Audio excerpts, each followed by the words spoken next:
And that was heroic. We practiced to this. Not more than 3 weeks ago, we took every one of our officers, our patrol officers, and a couple of hundred officers from the Los Angeles Police Department, and we practiced the exact scenario that played out today. We played out today. And I was talking to the officer.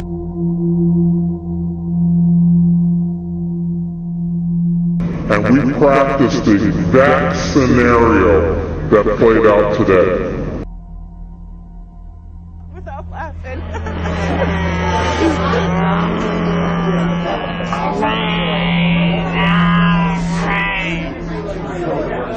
That's how zombie chant goes. I think. Maybe. Zombies can obviously walk the walk, but can you talk the talk? Let's hear those zombie noises.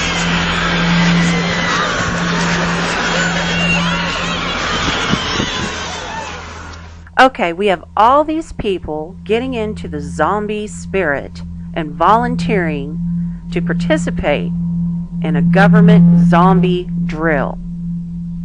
Supposedly, the drills are going to protect the homeland. That's the U.S. Republican Senator Tom Coburn triggering our Washington Watchdog report, and ABC's Jonathan Karl has what is in his report. The zombie apocalypse. This isn't some really bad B movie. It's an actual scene from the 2012 Counterterrorism Summit attended by law enforcement officials around the country. Summit tickets, $1,000 a pop, paid for with your tax dollars. The zombies look scary, but organizers say the skit was solely to add levity to an otherwise serious meeting on protecting the homeland. What people are they going to be shooting?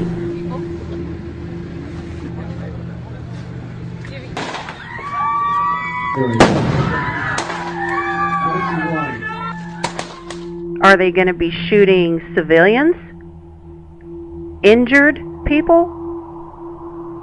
People infected with some kind of biological warfare that makes them act like zombies?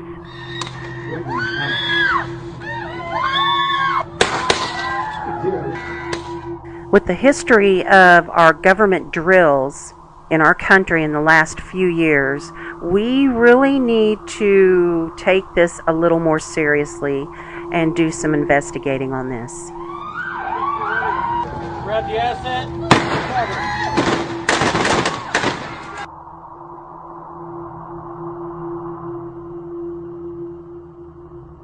There's certain areas of the brain that in fact lead you to become violent. I have in front of me a book published by NATO, North Atlantic Treaty Organization, called The Biology of Aggression, which is, it's over 600 pages long. They're actually researching to see what areas of the brain they can affect to make people violent, and they're using rabies virus to do so.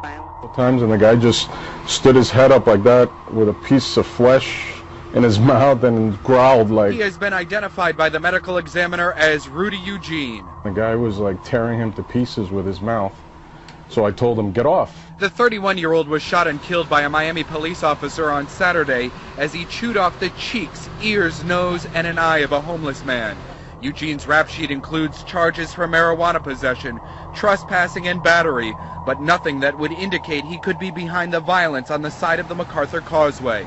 The aftermath was caught by a Miami Herald surveillance camera and a crime scene picture obtained by 7 News, but too graphic to air. Pleased to report to all of you that he's feeling well.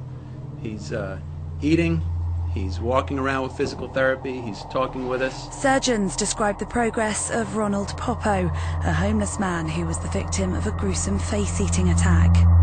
They also released pictures of the 65-year-old who remains in hospital following the attack on a bridge in downtown Miami, which show the extent of his injuries. When Mr. Popo arrived, he really couldn't make out his identity or what his facial features were before the trauma. In a second photo, Popo is seen walking with help from hospital staff.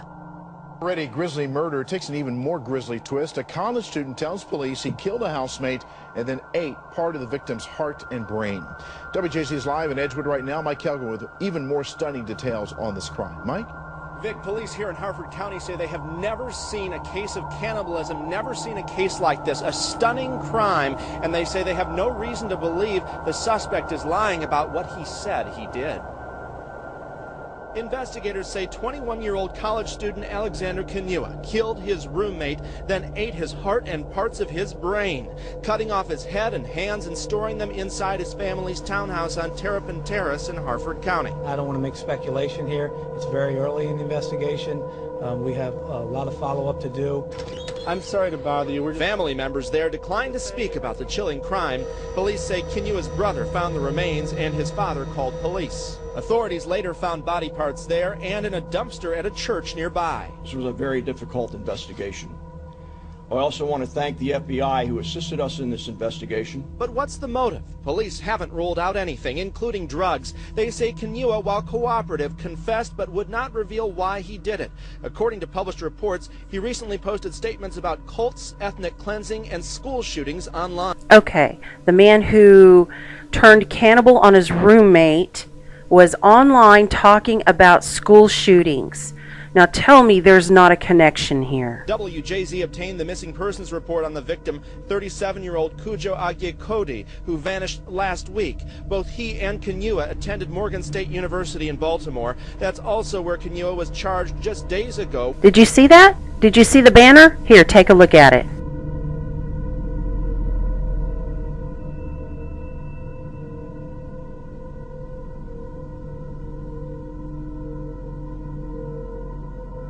Okay, this is Occupy Freedom. I'm David Laurie Vanderbeek, the next governor of the state of Nevada. In this segment, I'm going to talk about the FEMA zombie airborne rabies flu update. I'll talk about the CIA declassified your government invented weaponized polio over 10 years ago and the future of bioweapons. We're seeing the merger of law enforcement and medical care, so doctors are being pushed in state laws. State laws are being passed across this country so that doctors are expected to release your health records to law enforcement. So it's going to be mental health that's used to enforce gun confiscation. Do you understand that? There we go. It always leads back to gun control now, doesn't it? All the mass shootings, all of the drills. Every single time Obama comes out right afterwards demanding more gun control. 14 United States governors prepare state militia defenses to be ready against Obama's rogue federal forces. We've got all this movement in DHS to establish a police state, and the reason why is because they've collapsed the economy. The government knows that a major economic collapse is coming to this nation, and so they've established a police state because they know that people will riot and not really understand what's going on. FEMA zombie airborne rabies flu update, because in the last show I talked about how FEMA had scheduled a drill. They called it a UFO crash disaster exercise, full-scale exercise. And what they're doing is they're planning for some, there's some kind of, they're looking at a bioweapon release, and they've got to plan and prepare for that.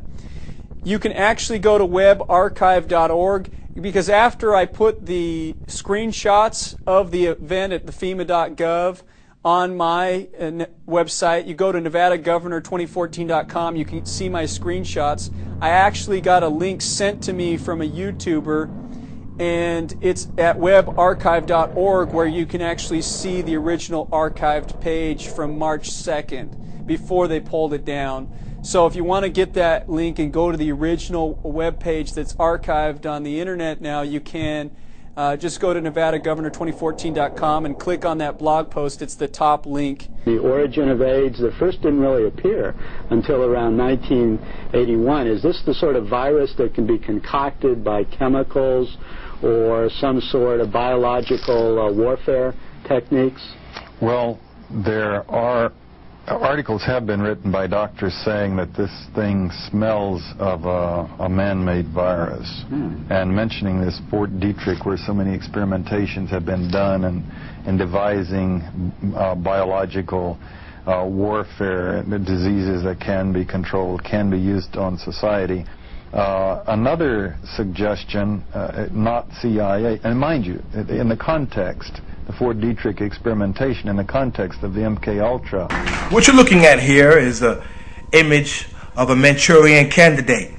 I don't know if you've ever seen the movie with the great actor Denzel Washington. Mind control experiments, microchips, RFID implantation and tagging of individuals, controlling individuals' minds to carry out certain black ops. It's real, folks. Concerning all the recent shootings across the nation, concerning the impending one world government and the emerging UN agenda that they have for America. Americans will one day pledge allegiance to the United Nations, no longer these United States of America.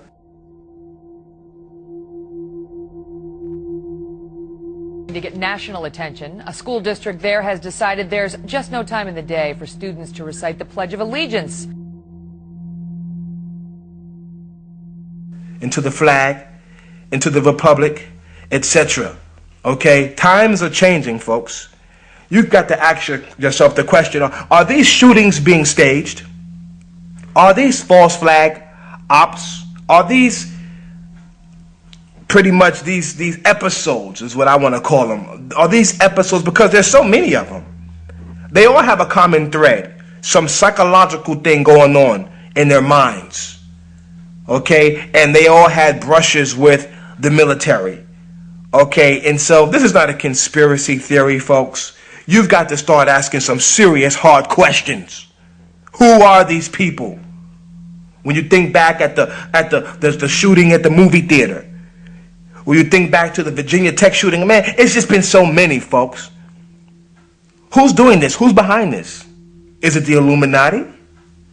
Are these false flag ops being carried out by our own government? Who's behind it? Who's doing it? You've got to start asking the hard questions, folks. Don't buy the stories that they're trying to sell you on CNN and all the other news networks. You've got to do your own research and dig up the facts.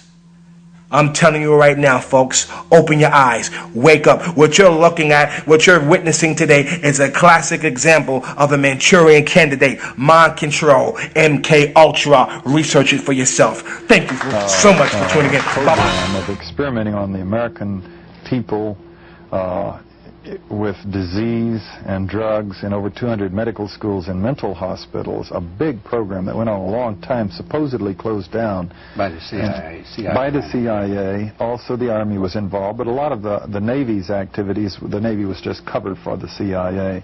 But experimenting on population centers with whooping cough viruses, with other kinds of viruses, dragging a barge through San Francisco Bay, leaking a flu-type virus to measure that technique for crippling a city. Apparently using swine fever virus, which is very much AIDS similar, to wipe out the hog population in Cuba in 1961. You add these things up, and we have every reason to ask if this is not either a deliberate or an experiment or a testing or something that's gone awry done by the CIA.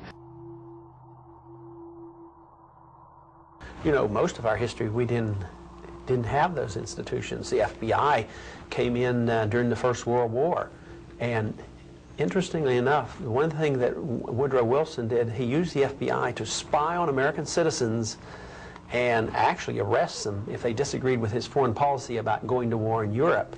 And isn't it interesting how recent they used it in the Vietnam era?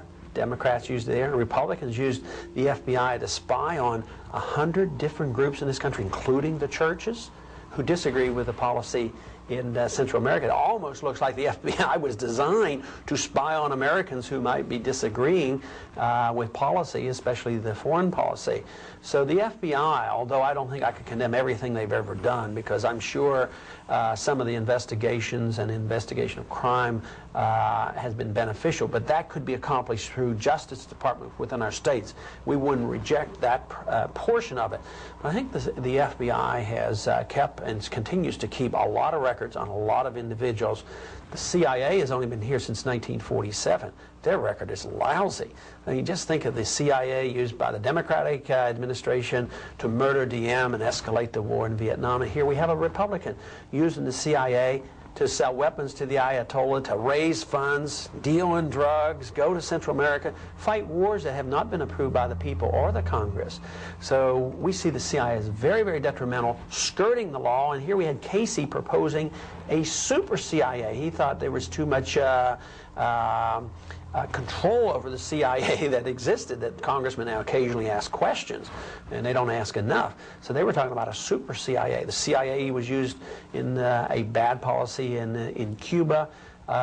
We think that intelligence gathering is permissible to defend this country.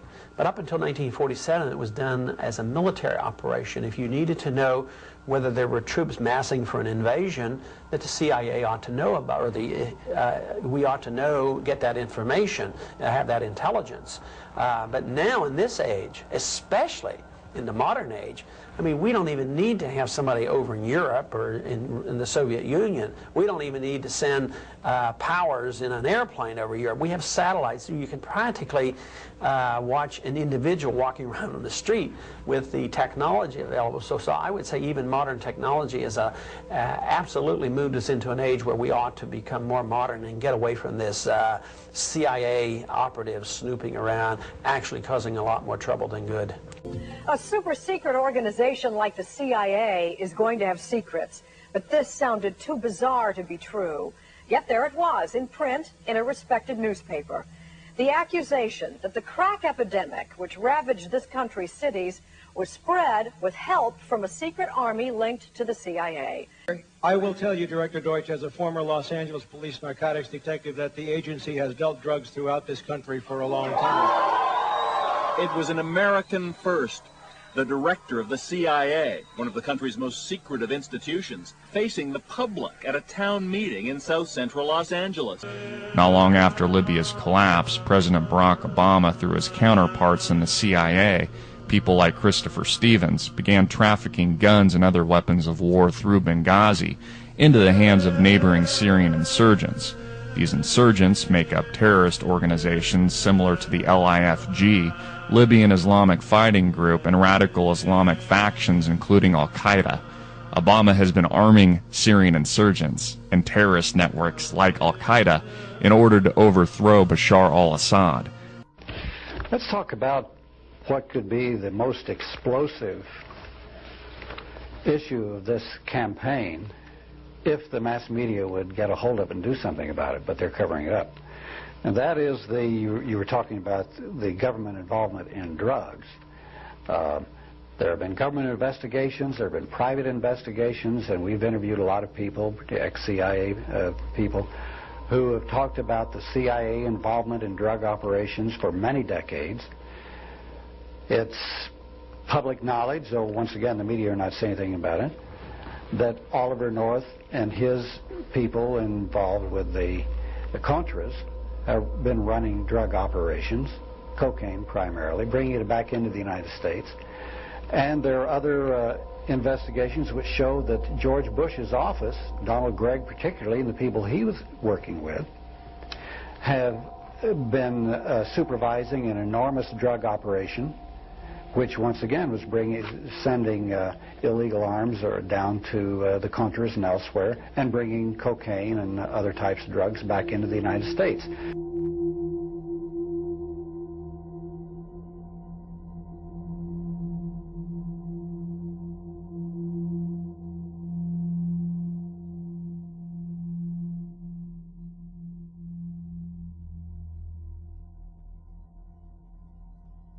Long. They're actually researching to see what areas of the brain they can affect to make people violent and they're using rabies virus to do so.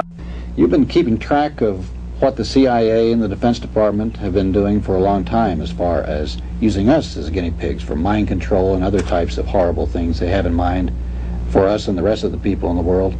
What are some of them? Well, it started out basically with the CIA doing experimentations on their own men to discover if they could get rid of agents who were going to quit the department and still had classified information. So they utilized different types of drugs and pain and hypnosis and electric shock to try and get the guys to forget. Then they also did experimentations to using different chemicals to see if you can induce a person to commit a crime or induce him to do that or to do this. Of course, the CIA claimed that it didn't carry it through. The documentation we got was actually that they did that. Then we came across the overall project called MK Ultra. Its earlier code name was Artichoke, and that included 149 sub-projects. 149. Yeah. And those sub-projects range from what I just described to open-air testing in the United States, the experimentation on prisoners, experimentation on soldiers, experimentation on college students.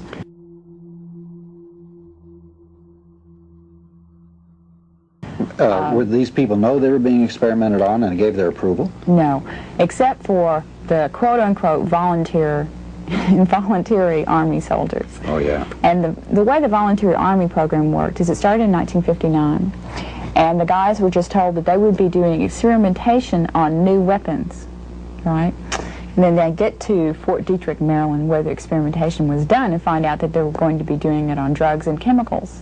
But they were never told what they would be experimented on. You know, they just knew that they went crazy for a couple of days. Or you're going to have to listen very closely to some certain things because there are some telltale signs here. Folks, don't forget, you know, the SV40, or the polio vaccine was contaminated back in the 1950s and 60s with the cancer-causing virus. We saw a pandemic from that. In fact, the government knowingly issued the polio vaccine with the contaminated cancer-causing virus, latent virus in it. And I'm very glad to. I'm very glad to have Mr. Quayle on, and Mr. Quayle is going to be joining us now. All righty. Folks, Steve, are you there? Yeah, hi, Doug. Hi, Joe. Are you guys both doing well? We're doing well. Thank you so much. Excellent, Steve. Glad you're with us tonight. Now, before we get into the program, Steve, is there anything that you need to say, or is there anything you want to open with? Well, I do. I think that the purpose of tonight in the third hour, I'm going to share some amazing, encouraging words, because when you're talking about zombies, you're talking about demons, the stuff we're going to talk about is the supernatural, and tonight it's critical that people understand that the answer and antidote for fear is understanding and faith. And what we're going to talk tonight about, Doug, is really the whole zombie issue and why the mainstream has picked up on it, why Hollywood has telegraphed it, why the CDC in 1 minute is talking supposedly tongue-in-cheek about a zombie apocalypse and then denying that there's any zombies. What we're really going to focus in on is the supernatural impetus and the forceful placement of these thoughts into our conscious and subconscious, mostly subconscious, because we're being trained, we're being conditioned, we're being mind controlled. And when you get to the conclusion that 6.5 people have to die, 6.5 billion people have to die according to the Illuminati mandates, you begin to see how a global pandemic can be generated, and then people can be forced into vaccination by fear. In other words, generate the most gruesome, the most disgusting, the most vile, aberrant, or abhorrent behavior possible, and people will flock to be vaccinated against whatever is designed to cause people to go into what I call the slaughter chutes. So I came up with the statement years ago, if most people remember, a shot in the arm concerning vaccine or a shot in the head, either way you end up dead.